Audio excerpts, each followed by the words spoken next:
This is my true story. I trusted my daughter with my most precious jewelry, gifts from my late husband, pieces of my life. She smiled and said, "Don't worry, Mom, I'll treasure it." I believed her. But a few weeks later, I saw something online that froze my blood. My bracelets, my rings, my memories, all listed for sale. I didn't confront her. I stayed quiet and waited. On her birthday, I handed her a small box, the same size as the ones she sold. What she found inside made her scream. Before I tell you what it was, tell me where you're watching from and what time it is right now. And please subscribe so my story can reach more people. When I handed my daughter my jewelry box, it wasn't about gold or price. It was about memory. Each piece had a story, and every story carried part of me. There was the necklace my husband gave me on our first anniversary, the earrings my mother wore at my wedding, the bangles I saved up to buy after my first paycheck. Those weren't just ornaments. They were milestones, small pieces of time that could not be bought again. I told her they were all I had left of the life I built. She smiled, hugged me, and said she'd keep them safe. I believed her because she was my child. Trust isn't something a mother questions. It's something she gives freely, even when it hurts later. The jewelry box was heavy that day, but my heart felt light. I had spent my life protecting those things, through hard years, through losses, through times when I had nothing but faith. I wanted her to have them so she would never have to struggle like I did. I wanted her to feel proud, to know that every piece came from effort, not luck. When I placed the box in her hands, I didn't think twice. I told her, "Keep it safe. One day you'll understand." She smiled, and I took that as a promise. For the next few days, I felt at peace. It felt nice to know my things were with her, not locked in my old cupboard collecting dust. She told me she had put them in her safe, and I believed it. When I visited her house for tea, I saw her laughing, busy with her life, wearing simple jewelry. I thought, she's content. She doesn't need more. That made me happy. I didn't ask about the box. I didn't want to sound suspicious. Mothers don't like to doubt their children. It feels like betraying your own heart. At night, I sometimes opened the empty space in my cupboard where the jewelry had been. The faint scent of sandalwood from the old velvet box still lingered. It reminded me of festivals, weddings, laughter. I missed those moments, but I felt proud. I told myself, she'll take care of it. That's what daughters do. I slept well, thinking that the pieces would one day go to her daughter, carrying the same love forward. Weeks passed, and I didn't think much about it. My daughter seemed happy, busy with her friends, always online. I never understood much about those phones and computers, but she said it was part of her work. Sometimes she posted pictures of her dinners, her dresses, her vacations. I liked seeing her smile. She looked so confident, so grown up. I used to show her pictures to my neighbors and say, "That's my daughter. She's doing well." I meant every word. Every now and then I thought about the jewelry again, not out of worry, but out of sentiment. I wondered if she ever took them out just to look. I hoped she kept them wrapped in cloth like I did. I hoped she understood that they weren't just things. They were blessings, protection, something to be honored. My mother always said that gold carries a family's energy. You never sell it unless you have no choice. You keep it close because it remembers. I passed that belief on to my daughter, and I trusted she felt the same. The days continued quietly. She didn't bring up the jewelry, and I didn't ask. Trust is silent like that. It doesn't need reminders. When you love someone, you don't demand proof. You just know. I spent my evenings knitting, cooking simple meals, and smiling when her messages popped up with small updates about her life. Every time she ended a call with, "Love you, Mom," I felt warm inside. That warmth covered any doubt that tried to enter my heart. Looking back now, I realize how much peace comes from believing in someone. Even if that belief later breaks you, those moments of faith are still real. At that time, I had no idea what was coming. I was just a mother, proud and trusting, thinking my daughter was guarding my memories like treasures. And maybe that's why what happened next hurt, not because of the jewelry, but because of what trust turned into when it met greed. Weeks passed, and not a word was said about the jewelry. I didn't ask often because I didn't want to sound like I didn't trust her. Every time we spoke, I tried to hint at it gently. I'd say things like, "I hope you've kept the red velvet box somewhere safe." And she would just smile through the phone and say, "Of course, Mom, it's locked away." That answer became her line. Same tone, same rhythm, like a wall between us. I accepted it because I didn't want to push her. I told myself she was busy, that young people had different priorities. I convinced myself that maybe I was the one being too sentimental. Every morning I would make my tea and look at the empty space on my shelf where the jewelry box used to sit. It was strange. The space looked smaller than before, yet it felt heavier. That shelf had been full for decades, and now every time I glanced at it, it reminded me that something precious was missing. But I also reminded myself that love means letting go, even when it feels like loss. I thought I had given her a responsibility, but really, I had given her a piece of trust that was heavier than any gold chain. Sometimes she would visit, short visits, always in a rush. She'd talk about her new job, her trips, her plans. I'd smile, listening carefully, waiting for her to mention the jewelry on her own. Maybe tell me she had cleaned it. Maybe show me she wore one piece sometimes to remember me. But she never did. It was as if that moment between us, when I handed her my life's treasures, had been erased. Every time I tried to bring it up, even in small ways, she changed the subject. It wasn't cruel, just distant. But sometimes distance hurts more than cruelty. I noticed small changes in her too. She started wearing different jewelry, not the ones I gave her, but new ones, flashy ones. She said they were gifts from friends or things she bought on sale. I smiled and nodded, but something in my chest tightened every time. I wanted to believe her. Mothers always want to believe their children, but the mind is sharp even when the heart tries to stay soft. My instinct whispered, "Something's not right." But I silenced it. I chose peace over suspicion. At night, when I couldn't sleep, I thought about how strange it is that we spend a lifetime saving, collecting, protecting, and then one day we hand everything to the next generation, hoping they'll value it the same way. I thought of my own mother, how she trusted me without question, how I kept her bangles wrapped in cloth all my life. I realized how easy it is for love to be taken for granted in modern times, how trust is treated like an old thing that doesn't matter anymore. Still, I didn't want to lose my daughter to doubt. I wanted to give her a chance to prove she still had my heart somewhere in hers. The silence between us grew louder with time. It wasn't angry silence, just heavy. When she called, she spoke fast, always saying she'd come by soon, but never did. On the days she did visit, she looked tired, distracted. I didn't ask questions. I made her tea, served her snacks, and smiled even when she left quickly. After she left, the house felt colder than before. I used to think silence was peaceful. Now I knew it could be sharp. I didn't tell anyone about the jewelry, not my friends, not my neighbors, not even my sister. I carried that silence like a secret, hoping it would protect my daughter's image in front of others. Mothers do that.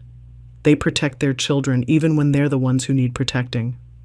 I didn't want anyone to think badly of her. I kept the truth inside, pretending everything was fine. When people asked how my daughter was, I said she was doing great. I said she was busy and happy. I said she was everything I hoped for. Inside, though, I began to sense a distance that words couldn't fix. Something had shifted quietly between us. I didn't know then what I would find, or how much it would change the way I saw her.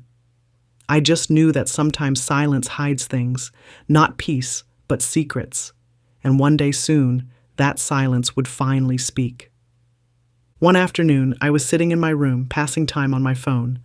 I don't usually understand much about technology, but I like looking at pictures of jewelry and crafts. It reminds me of my younger days when I used to save magazine cuttings of designs I wanted to make someday. That day, I was scrolling through an online marketplace when something caught my eye. At first, it didn't register. I thought it was a coincidence, maybe the same design as mine. But then I looked closer. The necklace in the photo wasn't just similar. It was the same one my husband had given me 40 years ago. The same pattern on the chain, the same tiny dent near the clasp. My hands froze on the screen. I blinked, hoping I was wrong. But as I scrolled through the listing, I saw more. My earrings, my bangles, even the old ring I'd worn for years. The seller's name sat at the top of the page. My daughter's name, her photo, her account. I didn't want to believe it. My mind went blank. Maybe someone hacked her account, I thought. Maybe she didn't mean it. I clicked through the listings one by one, reading the descriptions. Barely used gold necklace. Vintage bangles in excellent condition. Inherited jewelry, selling for urgent reason. The words felt like knives. My throat tightened, but no tears came. I just sat there staring at my phone, trying to breathe. For a long time, I didn't move. My tea had gone cold beside me, the room quiet except for the ticking clock on the wall. It felt like everything had slowed down. Time, sound, even my thoughts. I tried to make sense of it, but nothing made sense. I had trusted her. I had believed every word when she said, "It's locked away, Mom." And now, my memories, my mother's gifts, my husband's love, all displayed on a public website for strangers to bid on. I didn't feel angry at first, just hollow, like something had been taken from me that I couldn't ever get back. I went back to the shelf where the jewelry box used to sit. I ran my fingers along the empty wood. I remembered how heavy it used to feel when I lifted it, how I could hear the small clinking sounds of gold touching gold inside. That sound had always made me smile. Now even the silence felt loud. I sat down, closed my eyes, and took a deep breath. I wanted to call her right then, to ask her why, but my hand didn't move toward the phone. I knew she would deny it, twist it, make me feel small for asking. She was my daughter, but she had learned how to hide behind soft words. I didn't have the strength for another lie, so I did nothing. I turned off the phone, placed it face down on the table, and stared out the window. The sun was setting, painting everything orange. The light fell on my hands, the same hands that had worked, saved, and built a life for her. These hands had cooked her meals, paid her school fees, bought her books, held her when she cried. Now, these same hands were trembling because of her. I sat quietly, realizing something painful. Love can make you blind, but betrayal makes you see too clearly. That night, I couldn't sleep. I kept hearing the sound of my jewelry in my head, the way it used to jingle softly when I opened the box. I remembered every moment attached to each piece, the laughter, the ceremonies, the pride. Those weren't just ornaments. They were years of my life, turned into metal and memory. And now, they were just items on a page with prices next to them. I wondered what kind of desperation or greed could make a child do that. I wondered if I had failed somewhere as a mother. By morning, my sadness had settled into something else, calm, heavy, but sharp. I didn't want revenge. I wanted understanding. But I knew that if she could do this once, she could do it again. I decided I would wait, watch, and think. A part of me still hoped there was an explanation. Another part of me knew the truth already. I just wasn't ready to face it out loud. I sat for a long time after discovering the listings. My first feeling wasn't anger. It was disbelief. I kept telling myself there must be some mistake. Maybe she was helping someone else sell jewelry. Maybe she had posted mine by accident. But the more I looked, the more I knew that wasn't true. Every description had a small detail only I would know. The words "family collection" were written on one of them. That was the phrase I always used when showing her the pieces. My stomach felt heavy. I closed my eyes and tried to calm down. I didn't want to cry. Crying wouldn't change anything. That night, I didn't eat dinner. I sat by my window, watching the streetlights flicker. I could hear neighbors talking, children laughing, life moving on outside my walls. But inside me, everything felt still. I thought about calling her, but then I remembered the way she'd always brushed me off lately. She'd say she was too busy, too tired, too stressed. I didn't want to hear another excuse. I didn't want her to lie to me again, so I stayed quiet. Silence was easier. The next morning, I woke up early, but didn't move for a long time. I just lay there, staring at the ceiling, thinking about how easily trust can turn into regret. I had given her my life savings without hesitation. I didn't even write her name down for it. I never thought I needed to. She was my daughter, my own blood. You don't write contracts with your child. You trust. That's what I kept telling myself. The days after that moved slowly. She didn't call. I didn't either. We went on pretending like everything was normal. But inside, I felt something closing, like a door that had been left open too long. I stopped talking about her to my friends. When neighbors asked about her, I smiled and said she was fine, busy with work. But every time I said her name, it hurt. It was like saying the name of someone who used to exist but wasn't the same person anymore. I kept looking at the jewelry listings online. Every time I checked, more pieces had disappeared. Sold. That word made my heart ache. Sold. Something that was supposed to stay in the family, something built with love, now belonged to strangers.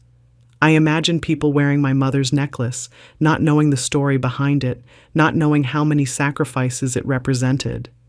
I wanted to scream, but instead, I sat quietly. I told myself that maybe she needed the money. Maybe there was a reason. Maybe this was her way of surviving. But then I thought about all the things she already had. A good job, a comfortable home, a husband who adored her. She didn't need to sell them. She wanted to. That realization hurt more than anything. I felt old for the first time in my life, not because of my body, but because of how small I felt inside my own family. I had always thought that age brought respect. I learned instead that sometimes it only brings invisibility. I wondered what my husband would have said if he were still alive. He would have been angry, maybe heartbroken too. He always said our daughter had ambition. He never imagined that ambition could grow sharp enough to cut family ties. A few nights later, she called out of nowhere. Her voice was cheerful, too cheerful. She talked about a dinner party she'd attended, the gifts she'd received, the compliments she got on her style. I listened silently. When she said she missed me, I just said, "That's nice to hear." My voice didn't sound like mine. I felt like I was speaking through a wall. When the call ended, I sat in the dark for a long time, thinking about the line between love and disappointment. They're closer than people think. By the end of that week, I had stopped checking the listings. I didn't want to see any more. I already knew enough. My jewelry was gone. But what hurt more was realizing that my daughter had gone with it. Not her body, not her presence, but the version of her that I had loved without question. That version was gone. In her place was someone I didn't recognize anymore. I promised myself I wouldn't confront her. Not yet.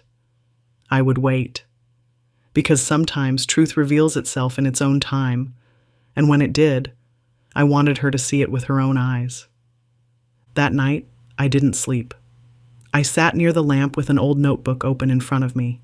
The pages were filled with numbers, names, and small memories, all the little things I had kept track of over the years. I wasn't a clever woman, but I had learned to keep records. I had kept receipts from jewelers, certificates of purchase, small handwritten notes from my husband. He always said, "Keep proof of what is yours." I had never understood how important those words were until now. I turned each page slowly, tracing the writing with my finger. Every piece of jewelry had a story, and now every story needed an ending. I thought about confronting her again, but then I stopped myself. Confrontation would lead to more lies, more tears, more excuses. I didn't want to fight. I wanted understanding, even if it came through silence. So I made a plan that didn't need words. I went to my cupboard, pulled out the small velvet pouch that still held one forgotten piece, a single gold bangle my daughter had missed when she took the rest. I held it in my hands for a long time, feeling its weight. It was light, yet it carried everything I felt. That bangle became the center of my plan. The next morning, I went to a local jeweler I trusted. He was an old man, kind and careful, the kind who still believed in honesty. I asked him to make a copy of my bangle. Same design, same shine, but not in gold. I told him to make it from brass and coat it thinly so it would look real but carry no value. He looked at me strangely at first, but I simply said it was for a lesson. I waited quietly as he noted the details. He promised to have it ready in a week. When I left the shop, the air felt lighter. I wasn't angry anymore. I was focused. The days that followed moved slowly. I went through my usual routines, making tea, sweeping, reading old letters, but underneath it all, I was waiting. Each morning, I looked at my phone, half expecting another post from my daughter, maybe even a message pretending everything was normal. None came. That silence told me she didn't know what I knew. That was good. It gave me time to think. I wasn't planning to humiliate her. I just wanted her to see what she had done, to look at herself the way I now saw her. When the bangle was ready, I went back to the jeweler. He handed me 2 boxes, one with the real gold bangle and one with the brass copy. They looked identical. I smiled faintly as I took them home. At my table, I opened both boxes side by side. In the light, there was no difference, but I knew which one was which. I ran my fingers over the real one and whispered a small thank you, not to anyone, but to myself, for not letting anger control me. Then I placed the real one back into my drawer and wrapped the copy carefully in bright paper. I tied it with a ribbon and placed it in a small bag. That evening, I called my daughter to ask when her birthday celebration was. Her voice was cheerful, full of excitement. She invited me as if nothing had ever happened. I said I would come. I didn't mention the gift. When I hung up, I sat quietly in my chair, the wrapped box beside me. I didn't feel revengeful. I felt calm, ready. Some truths don't need shouting. They only need a moment to stand in the light. Over the next few days, I thought about what I would say when she opened the box. I decided I wouldn't say much. Words lose power when someone doesn't value them. Actions speak in a different language. I wanted her to feel what betrayal looks like, to see beauty on the outside, but emptiness within. Maybe then she'd understand what she had done to me, to us, to her own sense of decency. I didn't want to destroy her. I wanted to wake her. The night before her birthday, I took out the box one more time. I held it close and smiled sadly. You'll see now, I thought, what it feels like to receive something beautiful that isn't real. That was the lesson, not punishment, but reflection. I placed the box back in the bag, laid it beside my purse, and turned off the light. For the first time in weeks, I slept peacefully. I didn't dream of gold or loss anymore. I dreamed of calm. The week of her birthday arrived quietly. I kept to my usual routine, sweeping the veranda, watering the plants, and making tea every morning before the sun got too warm.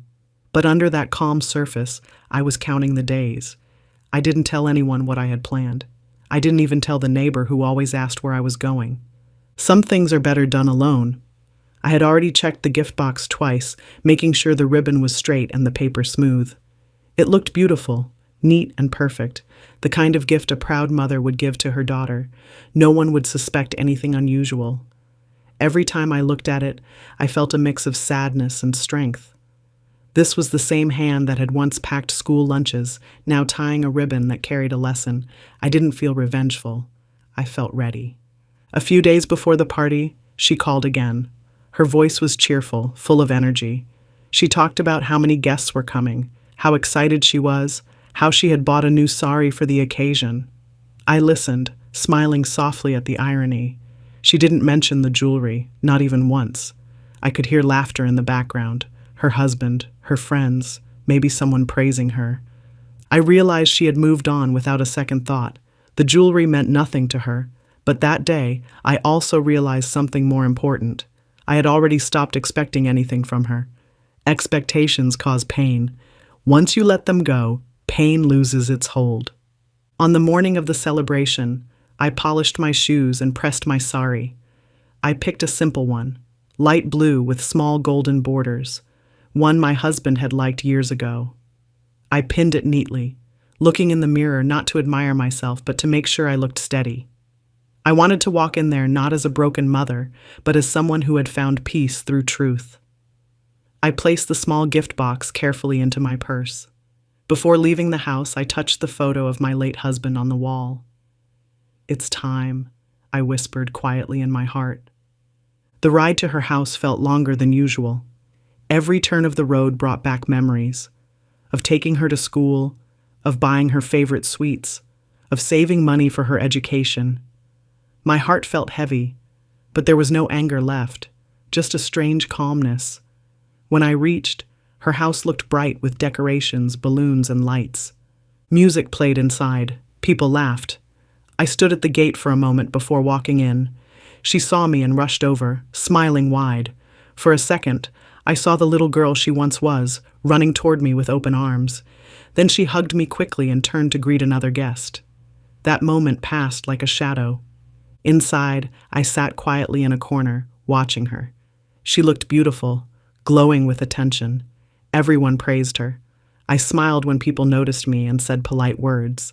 No one knew the story behind my eyes. I waited patiently, holding the small box in my lap, fingers resting on the ribbon.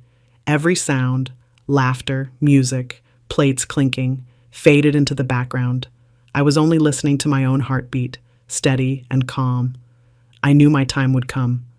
When they started handing her gifts, I stayed seated. She opened one after another, perfumes, jewelry boxes, envelopes of money. People clapped, took pictures. I waited until the noise softened, then slowly stood and walked forward. Her eyes met mine. I saw a flicker of surprise. Maybe she hadn't expected me to bring anything. I smiled and handed her the box. My hands didn't tremble. She thanked me politely, still smiling, unaware of what lay inside. I stepped back to my chair, watching her carefully. The box looked small in her hands, innocent, harmless, but I knew the moment it opened, silence would fall like glass breaking. As she untied the ribbon, my heart didn't race. It slowed. I had already made peace with everything that was about to happen. Whatever she felt next, shock, guilt, embarrassment, was hers to carry. I had carried enough. I thought about how life has a way of teaching lessons not through shouting, but through quiet mirrors. This was her mirror. I only hoped she had the courage to look into it. When the lid lifted and the bangle glimmered under the light, time seemed to stop for a second. That moment, that breath between what she thought she knew and what she was about to realize, was the moment I had been waiting for. The moment where truth finally stood without fear. I didn't need to say a word. The party was bright, loud, and full of voices.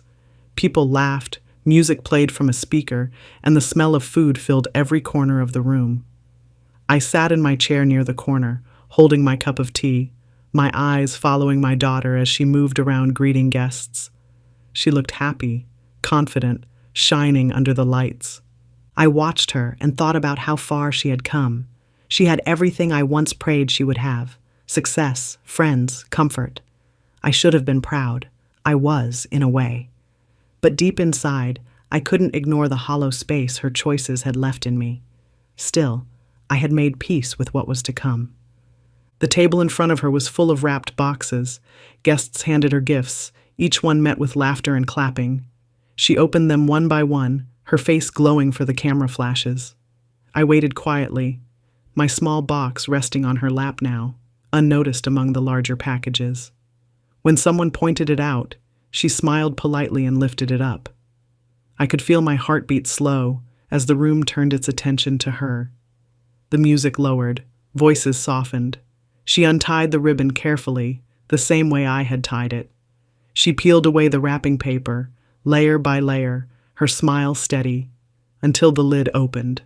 For a moment she just looked at what was inside. The small golden bangle lay neatly on the velvet lining, shining under the light. Her smile froze. I saw the change in her eyes before anyone else did.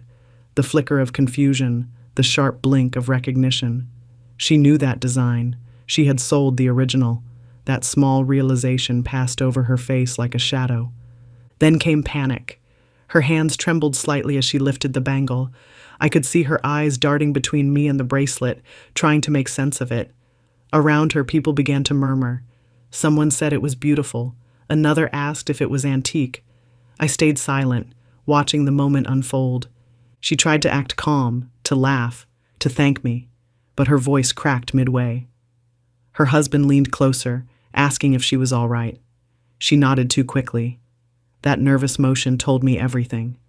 The truth was there, even if no one else understood it yet. Her hand shook as she placed the bangle back into the box, almost as if it burned her fingers. She looked at me across the room, and for the first time in years, I saw fear. Not of me, but of being seen. I held her gaze gently. I didn't glare, didn't smile wide, just looked at her the way only a mother can, quietly, knowing everything without a word spoken. Guests continued chatting, unaware of the story between us. Some took pictures thinking it was a touching gift exchange. I let them think so. I didn't want to embarrass her. The lesson wasn't meant for others. It was between her and her conscience. As the music returned and laughter rose again, she excused herself, slipping away from the crowd. I saw her step into the next room, clutching the small box in her hand. For a brief moment, I thought she might come back and talk to me. Maybe she would confess or apologize. But she didn't. When she returned, her eyes were red, her face pale. She smiled weakly, pretending everything was fine. I didn't press her. I had already said everything I needed to, without speaking a single word. As the evening went on, I helped serve food, collected empty plates, and thanked the guests as they left. I was calm, lighter than I had felt in months. I didn't feel victory, only relief. I had shown her what betrayal looks like when it is reflected back at you. That brass bangle, shining bright but hollow, was the perfect mirror of her choices. She had traded something real for something empty, and now she held that emptiness in her hand. When the party ended, she came to hug me goodbye. Her arms felt stiff, her voice low. I patted her back softly and whispered, "Take care of it." She nodded, eyes down. I knew she would never forget that moment, the weight of that fake bangle, the echo of her own lie. On my way home, I looked out the car window and felt peace for the first time in a long while. Some truths don't need an audience. Sometimes all it takes is one quiet act to remind someone that a mother's trust is not something you sell. After she opened the box, time seemed to slow. The sound of people talking, the music, the laughter, all of it faded into a distant hum. I could see the confusion in her face as she stared at the bangle, her fingers gripping it tightly. She recognized it immediately. I knew she did. The faint scratch near the edge, the small dent I had made years ago while cooking, those details were impossible to miss. For a few seconds, she just sat there frozen, her smile disappearing. I didn't move. I just watched. It was the moment when truth stood in front of her, quiet and unshakable. Her husband leaned in, asking something softly. She nodded quickly, pretending nothing was wrong, but her hand shook slightly as she placed the bangle back into the box. I noticed the way her eyes darted toward me, then away, like a child caught stealing but not ready to admit it. Around her, people clapped and complimented the gift. "So beautiful," someone said. "Your mother is so thoughtful." I smiled politely at their words, but my eyes stayed on her.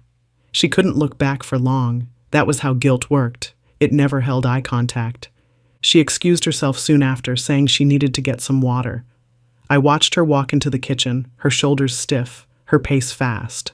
A few minutes later, she returned, her face pale but composed. She joined the crowd again, pretending everything was normal, laughing too loudly, smiling too hard. But I could see the cracks. She wasn't the same confident woman who had been taking selfies at the start of the night. Every gesture felt forced, every laugh sounded hollow. She avoided my side of the room completely. I sat quietly and let her live in that silence. It wasn't revenge, it was reflection. For the rest of the evening, I didn't say another word to her. I chatted with a few guests, helped clean up some plates, even took photos with some relatives who insisted. From the outside, it looked like an ordinary family celebration. No one knew what had just happened. Only two people in that room understood, her and me. And that was enough. I didn't need witnesses. I didn't need applause. The truth had already spoken in the only way that mattered, through her own reaction. Later, when most of the guests had left, she came to me quietly. She didn't speak. She just stood near me for a few seconds, her head slightly lowered. I didn't say anything either. Sometimes silence is heavier than any words. I stood up, touched her shoulder gently, and said, "Take care." That was all. She nodded, still holding the gift box in her hands like it was something dangerous. When I walked out of the house, I didn't look back. The night air felt cool against my face. For the first time in a long while, I felt free from the weight of disappointment. The next morning, I sat by the window with my tea. The sun rose slowly, warm and soft. My phone buzzed, a message from her. Just one line. "Mom, I'm sorry." I didn't reply. I didn't need to. Some lessons don't require answers. I wanted her to sit with her own thoughts, to face what she had done not because she was caught, but because she understood. I knew that little box with that fake bangle inside would remind her of truth every time she saw it. It was no longer a piece of jewelry. It was a mirror she couldn't escape. As I finished my tea, I looked at the small velvet pouch in my drawer, the one with the real bangle inside. It sparkled gently in the morning light. I smiled softly and whispered to myself, "Some treasures are safe only when they're kept close." I wasn't talking about gold. I was talking about trust, the kind I had once given freely and the kind I had finally learned to protect. That day, I didn't feel like a victim anymore. I felt strong. I felt calm. I felt like a mother who had taught her daughter one last lesson, not with anger, but with truth. When I got home that night, I felt strangely light. I took off my shoes, made myself some tea, and sat by the window. The street outside was quiet. The night air smelled of rain. I replayed the evening in my mind, every little detail. Her face when she saw the bangle, the way her hands trembled, the silence that filled the room for a moment. I didn't feel proud, not in a cruel way. I just felt like something that had been broken for years had finally been set down. I went to bed peacefully, not thinking about what would happen next. But the next morning, the noise started. My phone began buzzing early, long before I had finished my breakfast. First, a call from my sister, then from a neighbor, then messages from relatives I hadn't spoken to in months. They all said the same thing. What happened last night? Apparently someone had recorded the moment she opened the box. It had spread through our family chat groups overnight. People were talking. Some were laughing. Some were shocked. I didn't respond to any of them. I just read quietly, one message after another, sipping my tea. I had said nothing, done nothing loud, but truth had its own way of traveling. By afternoon, my daughter came to visit. I heard her car before I saw her. The doorbell rang twice. When I opened the door, she looked different, tired, pale, and nervous. She tried to smile, but her lips trembled. She stepped inside slowly, like a child unsure of whether she was welcome. I didn't say anything. I just moved aside and let her in. She sat down at the dining table, the same place she used to sit years ago as a girl, doing her homework while I cooked. The silence between us was heavy, but I didn't feel it. I wanted her to speak first. Finally, she did. Her voice broke as she said she was sorry, that she had made a mistake, that she didn't think I would ever find out. Her hands shook as she talked. She said she had sold the jewelry to pay off some bills, that she had planned to buy it back someday, that she didn't mean to hurt me. I listened to every word without interrupting. I didn't shout. I didn't cry. I just watched her crumble, piece by piece, under the weight of her own choices. When she finished, she covered her face and started crying quietly. I reached over and placed my hand on hers. "I know," I said softly. That was all. She cried harder. After a while, I stood up and walked to the small cupboard near the window. I took out the velvet pouch and placed it gently on the table in front of her. She looked confused at first. Then I opened it and showed her the real bangle, shining bright under the light. "This one," I said, "never left me." Her eyes widened. For a moment, she didn't breathe. She realized that all along I had known, that the one she sold was not the last of what I had, that I had kept a piece for myself, maybe even a piece of my dignity. She covered her mouth with her hand, shaking her head slowly, as if the truth was heavier than she expected. She stood up suddenly, walked to the door, and then turned back to me. "I'm so ashamed," she whispered. I nodded once. "I know," I said. And then she left. The sound of the door closing was soft but final. I stood there for a long time, looking at the spot where she had sat. I didn't feel angry anymore. I felt tired, but calm.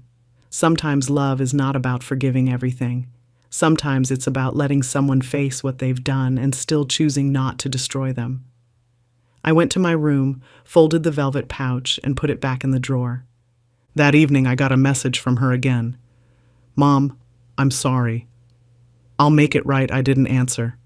I knew she would need time, not just to earn back the jewelry, but to earn back trust. That's harder. I looked out the window again as the sun began to set.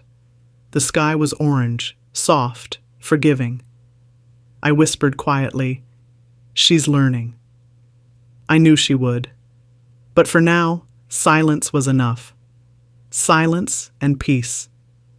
The two things I had been waiting for all along. The days after her visit were quiet. The house felt calmer than it had in years. I went back to my small routines, watering the plants every morning, folding the laundry slowly, cooking simple meals for myself. The peace in the air felt earned, not given. I had spent so much of my life avoiding conflict, forgiving quickly, staying silent even when I was hurt. This time, silence meant something different. It wasn't weakness anymore. It was strength. My daughter had seen the truth with her own eyes.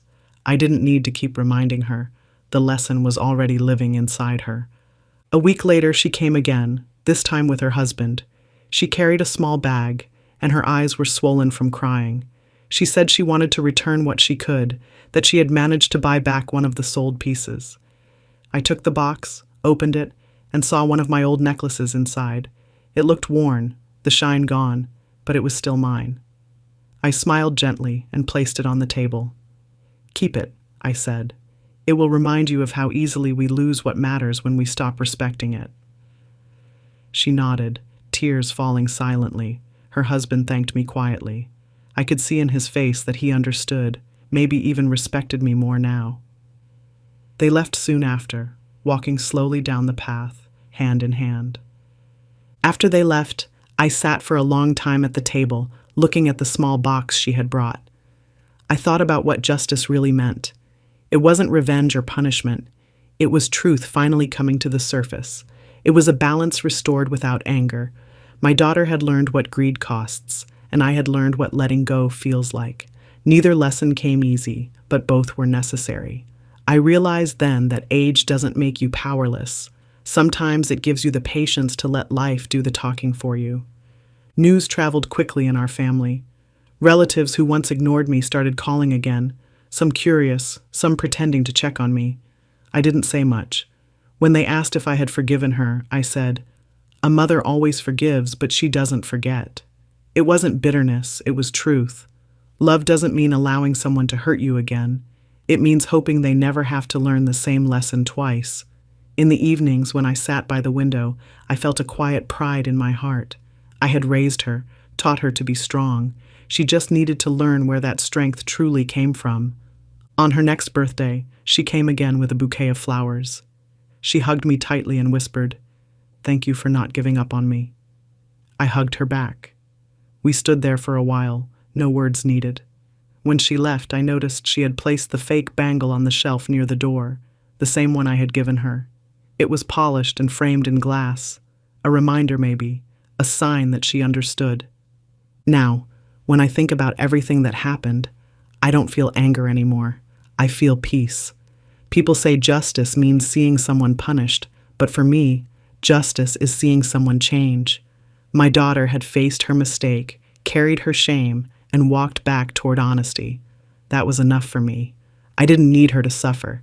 I just needed her to see what she had become and what she could still be. At night, I sometimes open my drawer and look at the real jewelry, still wrapped in soft cloth. They no longer feel like treasures to me. They're memories, proof of where I came from, what I survived, and how love can break and still return in new forms. I smile, close the drawer, and whisper a small prayer of gratitude. Justice came quietly, not through anger or noise, but through truth and time. And that, I think, is the only kind that lasts.